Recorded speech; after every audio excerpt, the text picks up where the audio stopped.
Drugs മാത്രമല്ല addiction, പല പല കാര്യങ്ങളിലുണ്ട് അഡിക്ഷൻ. ഒന്നിലും നമ്മൾ അഡിക്റ്റ് ആവാൻ പാടില്ല എന്ന് പറയാൻ പറ്റില്ല. പക്ഷെ അഡിക്ഷൻ തന്നെയാണ് നമ്മൾ മുന്നോട്ട് നയിക്കുന്നത്. പക്ഷെ മെയിൻലി ഈ ഡ്രഗ്സ് അവിടെ പറഞ്ഞു, ഇപ്പൊ സിഗരറ്റും മദ്യമായിട്ട് കൂട്ടുന്നില്ല. നമ്മൾ മറ്റേ ഡ്രഗ്സിന്റെ കാര്യം മെയിനായിട്ട് എടുത്തു പറയുന്നത് എന്താണെന്ന് വെച്ച് കഴിഞ്ഞാൽ, ഈ ഡ്രഗ്സ് 5 പേരിലും 5 രീതിയിലാണ് എഫക്ട് ചെയ്യുന്നത്. ഇപ്പൊ ബാബുവായിട്ട് എഫക്ട് ചെയ്യണ പോലെ എനിക്ക് എഫക്ട് ചെയ്യാം, ഇതിനെ പ്രിഡിക്റ്റ് ചെയ്യാൻ പറ്റില്ല. ചിലർ വാസന, ചിലവര് ഹാപ്പി ആയിരിക്കാം, ചിലവര് കാമായിരിക്കാം, ചിലവര് ആയിരിക്കാം. അതുകൊണ്ടാണ് ഇതിനെ നമുക്ക് പിള്ളേര് ഉപയോഗിക്കരുതെന്ന് പറയുന്നത് കൊണ്ടാണ്. കാരണം അത്രയും ചെറുപ്പത്തിൽ ഉപയോഗിച്ചു കഴിഞ്ഞാൽ, ചെറുപ്പത്തിലാണ്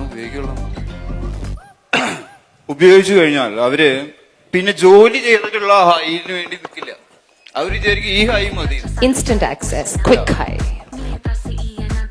അതുകൊണ്ടാണ് കുട്ടികൾ മെയിനായിട്ട് ഇത് ഉപയോഗിക്കരുതെന്ന് പറയുന്നത്. നമ്മളിപ്പോ പ്രായമായവര് വീഡിയോ വലിക്കുകയോ അല്ലെങ്കിൽ സിഗരറ്റ് വലിക്കുകയോ ചെയ്യുമ്പോൾ പോലീസ് പുറത്തുനിന്ന് അങ്ങനെ അവർ പിടിക്കില്ല, പ്രായമാര്. പിള്ളേരുണ്ടെങ്കിൽ പിടിക്കണം.